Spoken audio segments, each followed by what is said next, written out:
Well, I promised you that Monique Powell from Save Ferris would be kind enough to join us. You're listening right now to her new tune for the band. It's called New Sound. Excellent song, man. Excellent. You are going to love this. If you love Save Ferris like I do, about a year ago, they were at the Revolution Live here in Fort Lauderdale, and it was fun. You can follow Save Ferris on Twitter at SaveFerris_1. You can follow our guest, the lead singer, Monique Powell, at Monique_Powell. And, of course, you can get this song, New Sound, from Save Ferris. Let's bring her aboard. Monique, good afternoon, or good morning in your case, because I think you're 3 hours behind me right now, right? I am. How you doing, Big O? I am doing great, Monique. How are you feeling? Because I know you're a little under the weather right now. I am. I'm much better today. I'm much better. Okay. So today you could not give us a 90-minute, 2-hour performance right now, right? In Monique Powell fashion. Huh? I probably could. I compensate in other areas. When my voice is out, I just shake it a little bit more. Ah, yes. And and you do that a little bit on stage. There's no doubt about that. I got to ask you something. The new sound, the new song, it is fantastic. I mean, from the second you play that song, it grabs you. You guys did a phenomenal job with it. Thank you. I love it, too. And it was so great to be able to do a song with my hero, Neville Staples, from the special. Mm-hmm. So I've always been a big fan of them. When did you get that ska bug? When did that happen? Do you remember the moment? I do. It was probably, I'm aging myself, but I was in college at Cal State Fullerton, and it was probably around 1994, 93. And, all my friends were getting into ska bands, and I was like, what's ska? And I went to a couple shows, and I really enjoyed it. What was it, like an English beat or the Specials? What was it? What were you, what band? Well, no, actually, I was sort of living and growing up in Ground Zero, what I came to be like Ground Zero for the third wave ska movement, which was in Orange County. And so it was like, Real Big Fish and, Dance Hall Crashers and No Doubt and so many bands come out of that area. Well, Dance Hall Crashers was from Northern California, but there was just a huge scene. The Aquabats, everybody sort of came to Orange County to play. And so all my friends were sort of getting into ska bands, and so and there were all ages shows in Orange County for us, and it's sort of what started the bug for me. And I was studying music in college already, so I was like, well, this is a decent next step. Yeah. So I just loved the music, and it was definitely a departure because I was studying opera. I've been studying opera for a number of years. Wow. That was my. That's an extreme to go from opera to ska. That's quite a change. Oh my God, it's super weird. It was weird, and believe me, everyone was surprised, including myself, because I grew up having these little dreams of being an opera singer, but then I caught that little taste of freedom, and I was like, really? Nah, I'm a punk rock kid at heart, so I would be in a ska band because that's what everyone else is doing. Okay. But I did. I always grew up listening to punk and alternative. I was a little bit more beyond my years musically because I had an older sister. So it sort of went along the lines of the punk scene and the ska scene sort of always ran side by side. Mm-hmm. So, and there weren't a lot of girls in punk bands. So I was like, oh, well, this might be sort of kind of neat for me to get started into. And I did. And I was in a number of bands. I was in an all-girls ska band. I was in another band called Larry, which is sort of what started everything. It wasn't a ska band, but there were members of other ska bands in that band, guys older than me. Okay. And through playing with that band, that's how I found Save Ferris. Now, obviously Save Ferris comes from Ferris Bueller, but can you tell me how that all came about? Were you guys just, having a couple of drinks, smoking a joint, and say, "Hey, let's just name ourselves Save Ferris"? Or what was it? Tell me the moment. How did that all come about? That was the good idea to name your band Save Ferris. Well, we were all sort of fans of John Hughes films. Okay. It was sort of like a retro thing to be into at the time, a little retro-y for us. But we grew up seeing the movies, on TV or whatever. But we just loved the films, and so it was just apropos that a line from a John Hughes film would become the name of the band. And I thought it was brilliant. I can't take all the credit for it, but it's a pretty awesome name. Yeah, no, there's no doubt. You figure the origins. I'm just wondering how did it come to a head? Okay, this is the name we're going to use, and then everybody said, "All right, let's do it," because it makes a lot of sense. It's just funny. No. Oh yeah, no. That was it. It's just pretty simple. People would come to the shows just because they liked the name. Right. It was they had no idea who we were. That's a really smart name. I'm coming to that show. It is. And the energy you guys bring is phenomenal. I mean, I saw you not recently, it was about a year ago or something at Fort Lauderdale on the Revolution Live. It's a small place, and it was fantastic to see you in that venue, because you came back a couple of months later for the Warped Tour in Palm Beach after that. But you were earlier in Fort Lauderdale, and I got to see that one also, and I thought that was absolutely fantastic. Do you guys have a tour plan for 2018? Well, we're definitely planning on Europe next summer. Right now, I'm just working on a full length, and hopefully I will get that done as soon as possible. Okay. Because the process of writing and creating records for me I'm very impatient, because I just want to get back on the road. So as soon as I can get the meat of this record done, then I can start planning for hopefully another U.S. tour this year. But absolutely, this summer we're going to be doing Europe, and I know we have some one-off shows here in California coming up with 311, and then a ska fest in Huntington Beach with just a number of incredible ska bands. But hopefully, we'll be coming out your way very soon. Yes, we need. You like me some Flash. Yes, we need. Yes, definitely. We need a little Save Ferris out here. And when you do come out here, I want to bring you in studio so we can have a little fun and promote the show. All right? I would live and die for that moment. Just to hang out with you in the studio would be hilarious. I doubt you would live and die for that moment, but I would live and die for that moment. That's for sure. Let me ask you, while you had Monique Powell, by the way, singer for Save Ferris, joining us here, when you guys were on your hiatus, you just talked about how you're dying to finish the record and hit the road, and any of us that have seen you live, we know the incredible passion that you perform at every single night. So how tough was it for you to have that layoff that you guys had for so many years? It was really tough for me. I found sometimes it's harder to get back into the ring than it is to step out of it. You know what I'm saying? Mm-hmm. It took me. So for a number of years, I didn't know if I was going to get back on the stage again. I mean, I was doing music. I was still, a studio musician for about 10 years. And that was fine. But, my dad was sort of like my voice, my musical voice, and he would always kind of stick his head over my shoulder and say, "When you get back on that stage," and I'd be like, "Dad, stop bothering me." It was really frustrating. I just didn't know how to start back again, and I just didn't know, and I was kind of disheartened and sad about the end of everything, and I didn't know. I felt so alone. I felt like if this was going to happen, I was going to have to do it alone, and I didn't know where to start. And then in 2013, I got this diagnosis that I had the spinal injury, right? Yeah, really, like a very serious issue with my neck and my spinal cord, in which the surgery, they usually go through the front because it's really dangerous to go through the back of the neck. And so I had a few doctors well, every doctor I saw basically said, you know, do you want to walk or do you want to sing?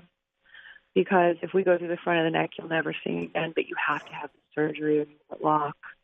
And, you know, you have maybe 4 or 5 years of walking left in you.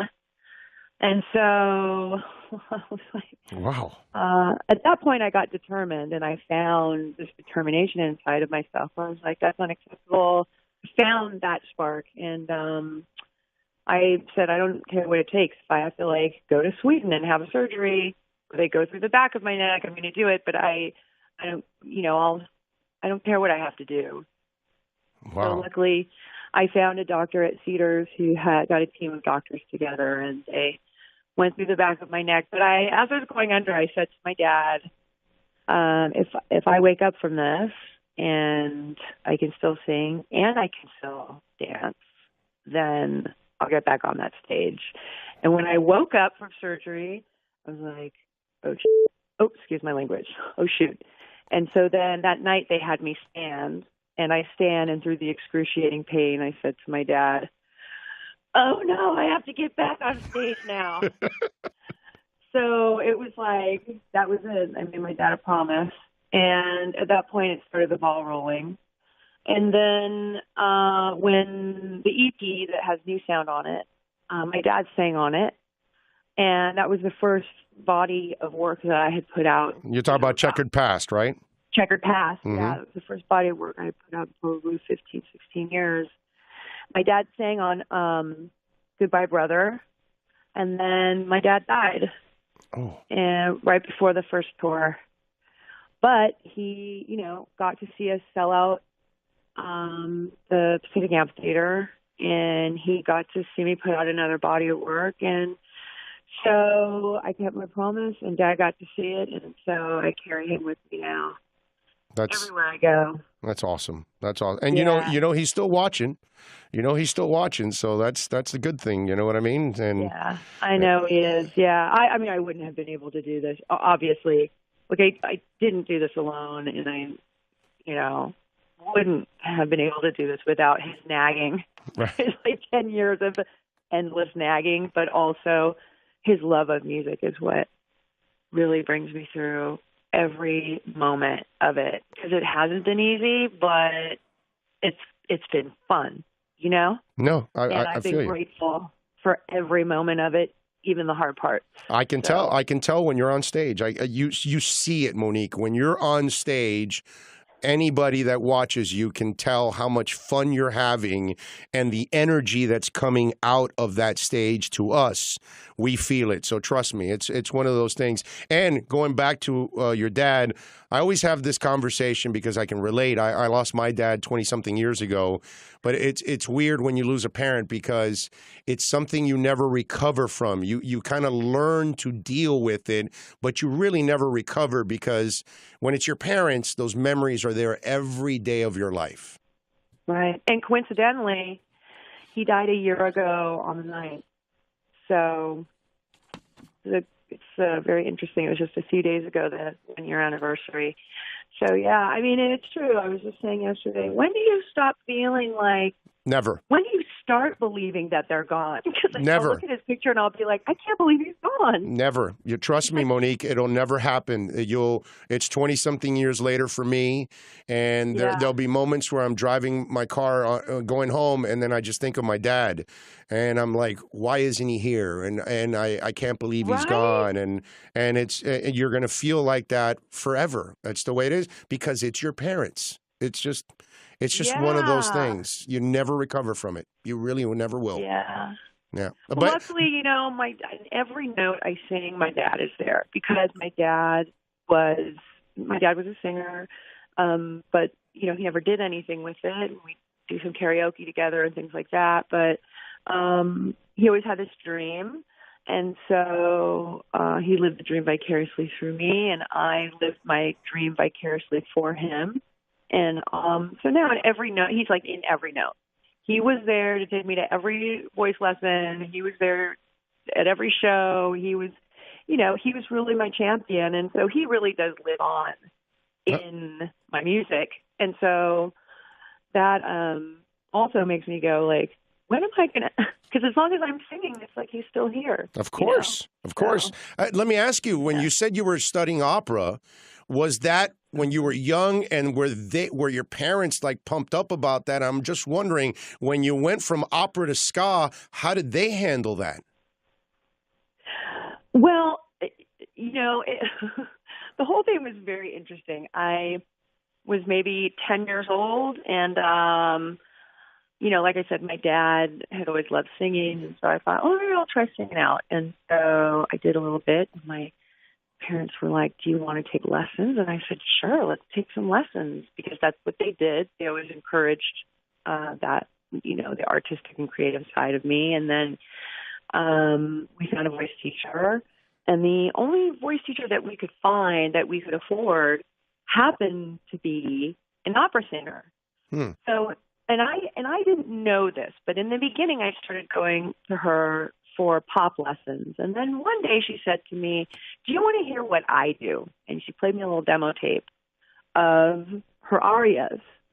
And I fell in love with them. I was already in love with her. She was just an incredible character and very mothering, and taught me so much about life. And so, as a kid, I'd go home and I hear this incredible talent. I'm like, I want to do that.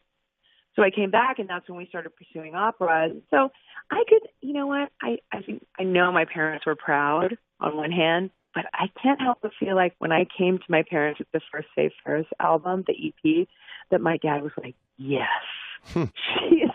she's not doing opera. I just had this feeling. My dad was like, okay, yes. That's awesome. So, yeah, because my dad was always like, I was raised Jewish, but my dad was a convert, so I was raised listening to him sing the gospel and spiritual hymns and stuff like that, which is pretty cool. And so, and then he liked, rock and roll. He loved Elvis, stuff like that. So, okay. All right. Yeah, I believe me. My dad wasn't the type of guy who would have gone to see an opera had I not been in it. I got you. So, all right. Yeah. Monique Powell joining us from Save Ferris. They got a new song out. It's called New Sound. They're working on a new album, which can't wait to get that. You can follow them on Twitter at Save Ferris _1. You can follow Monique on Twitter also at Monique _Powell. I got to ask you one more thing, because I've been a little naive to this. It blew me away how bad of a problem we have in our society when it comes to the harassment that we have and men taking advantage of their power in all kinds of forms of entertainment. And I knew that stuff would exist, but I never knew it was that bad. And I'm wondering, since you're in the entertainment business, Monique, have you had to deal with it yourself? Well, that's a great question. Thank you for asking that. In the 90s, I was basically a teenager, early 20s, and it was very, very male dominated. It was a very, very different environment. But you have to understand, I was also selling myself as a sex symbol, but it was because I really liked who I was, and I recognized that I was different. I had a different body type and a different body shape, and I was trying to sell myself in that way. Looking back, I'm really surprised that more people didn't try to take advantage of that. But I can also say that in the environment that I was in, a lot of power was really taken away from me. I wasn't allowed to do certain things. I wasn't allowed to sit in on my pumping of my vocals. I had producers tell me that women can't be engineers. I had A&R people tell me, girls can't sing rock and roll or girls can't sing punk rock, that nobody wants to hear a girl, assert herself in that way. And now, all of these years later, like coming back to do Warped Tour 17 years later, where in, 98, I was the only girl on the stage, and I came back in 2017, I was the oldest woman on any of the stages. The environment was so much more welcoming for women. There were so many more women involved, and I felt so empowered, and I still have this heightened sense of empowerment and feeling so unalone now. So, maybe it's just that, listen, the first male feminists I ever met were punk rockers. My friends back in the day were these guys who were just like, you go get yours, girl, you know? Mm-hmm. And so I always had like this great relationship with guys. They were always my friends. Obviously in my business, 98% of the people I work with are men. Exactly. So yeah. we've always been buddies and friends and stuff like that. But I'm not a very sensitive girl in that way. You know, if someone comes at me with a sexual comment, I'm not easily offended. I come back at them with something, you know, twice as disgusting. You know what I'm saying? That's awesome. You can tell by my stage show, like I don't back off easily, and I also don't let it affect me. But believe me, anyone who comes at me in that way is going to leave having been taught something new. Good for you. Good for you. Yeah, I don't hold grudges, and I don't feel like I feel like I can take care of it myself. Don't worry, I'll school you, young man. Yeah. I just feel terrible. I feel terrible for all the people, men and women. Obviously, women are the majority, but we've actually seen men come forward because they were young and they were even boys at times. But the sad fact that they have to live with it for years and decades and keep it inside, and it's really nice to see them come forward now and be able to talk about it and free themselves from it. And so I just wonder if you ever lived in that prison, because that's one that I don't wish it on anybody.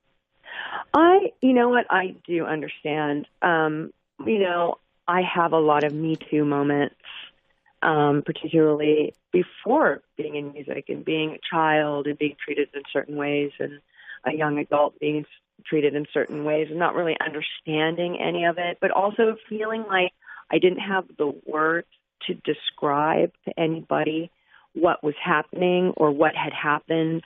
I didn't know how to ask, was that inappropriate, or is that just how the world is? You know, and when we're young, we don't know. We don't have the words. So instantly, for a lot of us, that turns into shame. And so I'm very happy about the change in this environment, because what it's doing is it's giving us this love and support of each other, put our, you know, virtual arms around each other and say, I got you, and I'm going to help you find the words. And, you know, listen, I got lucky because I had music. Had I not had music, I never would have found the words for any of it. Believe me, my life has not, I'm not saying that I've had a easy life. I've definitely had a checkered past, pun intended. But, you know, so for me, I had music, and that's how I would express my pain or my fear or my discontent or my sadness. A lot of people don't have that, you know, and so fortunately we have an environment now that's more conducive to helping each other find the words that we need to be able to say, you know, that hurt, and that also allows us to start healing. So I'm really I'm really happy things are turning around, and I give everybody so much credit for saying the things that a lot of us have never been able to come out and say. Amen. Amen. So I really do. Every single one of you. You're doing it for all of us, you know, That's all right. of us, men and women alike. Men and women alike. You're doing it for all of us. So I thank them greatly, greatly. She is Monique Powell, talented and beautiful, and you can also catch Save Ferris's new song called New Sound. Go to the Save Ferris website, follow Save Ferris on Twitter at SaveFerris_1, and we cannot wait for Save Ferris to stop by here in South Florida. I'll be first in line. Monique, thank you for taking some time. I look forward to a stop here in South Florida and in our studios the next time you're in. Absolutely. Lovely speaking with you, Leo. Thank you, Monique. You are fantastic. Have a fantastic 2018. You too, friend. Be good. Bye. Bye-bye.